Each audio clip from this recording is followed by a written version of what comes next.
کیا سالی سے نکاح ہو سکتا ہے؟ کیا بیوی کی بہن سے دوسرا نکاح کر سکتے ہیں؟ اگر اس سے نکاح کر لیا تو کیا پہلی بیوی نکاح میں رہے گی یا نہیں رہے گی؟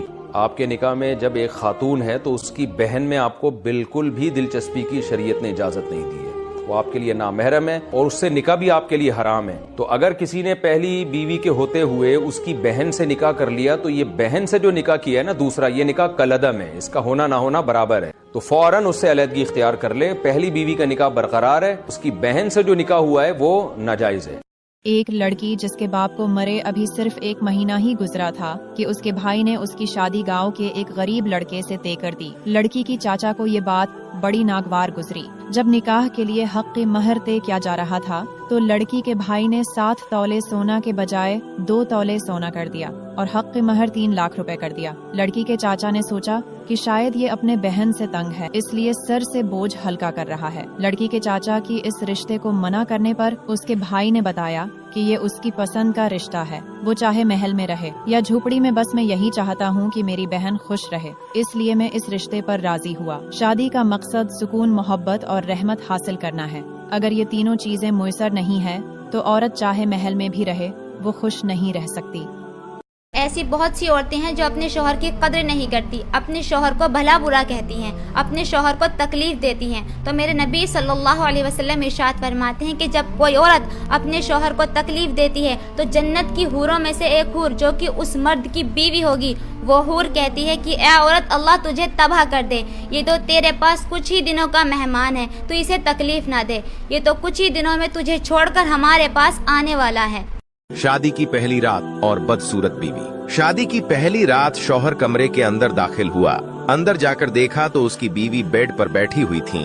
اس نے اپنی بیوی سے کہا، تم مجھے پسند نہیں ہو، میں نے تم سے شادی میرے ماں باپ کے کہنے پر کی ہے اور گھر کا کام کروانے کے لیے کی ہے، نہیں تو میں تم جیسی بدصورت عورت کے ساتھ شادی نہیں کرتا۔ بیوی نے یہ سن کر کچھ نہیں کہا اور کھڑی ہو کر اپنے شوہر کو پانی دیا۔ شوہر نے کہا، مجھے نہیں پینا ہے، میں جتنا کہوں تمہیں اتنا ہی کرنا ہے، زیادہ ایڈوانس بننے کی ضرورت نہیں۔ یہ کہہ کر وہ سو گیا۔ آج شادی کو تقریباً 1.5 سال کا وقت گزر چکا ہے۔ شادی کے 1.5 سال میں ایک دن بھی ایسا نہیں گزرا جب شوہر نے اپنی بیوی کو مارا نہ۔ ایک دن بری طرح پیٹے جانے کے بعد بیوی نے اپنے پاپا کو بتانے کا فیصلہ کیا۔ اس نے اپنے پاپا کو کال لگایا اور ساری باتیں بتائیں تو اس کے پاپا نے کہا، بیٹا یہ تو کچھ بھی نہیں، تمہیں اگر اپنے شوہر کے ساتھ زندگی گزارنی ہے تو بہت کچھ سہنا پڑے گا۔ ایک مسلمان بہن کی شادی تھی، وہ دلہن بن کر تیار ہو کر بیٹھی تھی۔ دلہا لیٹ ہو گیا اس کے گھر پہنچنے میں اور اس کے آنے سے پہلے ہی مسجد میں اذان ہونے لگی۔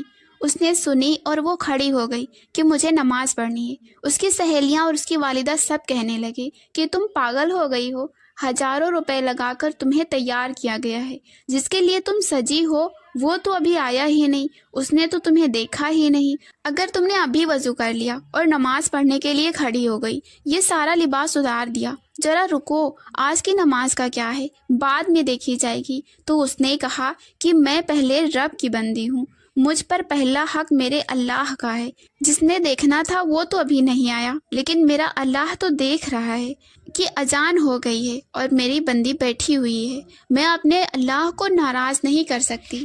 اسلام میں 2 روٹی اور 2 جوڑی کپڑے دینے پر مرد کو عورت پر حاکم قرار نہیں دیا ہے۔ یہ 2 روٹی اور 2 جوڑے کپڑے اپنے ماں باپ کے گھر زیادہ عزت اور مان اور سمان سے لیتی تھی۔ اسلام نے مرد کو نان نفقے کے ساتھ ساتھ اس کو عزت اور حرمت کی بھی ذمہ داری دی ہے۔ نمبر 2، کسی عورت کو اتنا مجبور مت کریے کہ وہ تمہاری طرف سے سخت ہو جائے، کیونکہ جب آپ کی بیوی روتی ہے تو اللہ آپ کے جیب سے برکت چھین لیتا ہے۔ نمبر 3، ایک عورت کی سب سے بڑی غلطی وہ کتنے ہی سال ضائع کر دیتی ہے کہ شاید بندہ بدل جائے، رشتہ وہی قائم رہتا ہے جس میں دونوں ایک دوسرے کو کھونے سے ڈرتے ہوں۔ ایک مسلمان بہن کی شادی تھی، وہ دلہن بن کر تیار ہو کر بیٹھی تھی۔ دلہا لیٹ ہو گیا اس کے گھر پہنچنے میں اور اس کے آنے سے پہلے ہی مسجد میں اذان ہونے لگی۔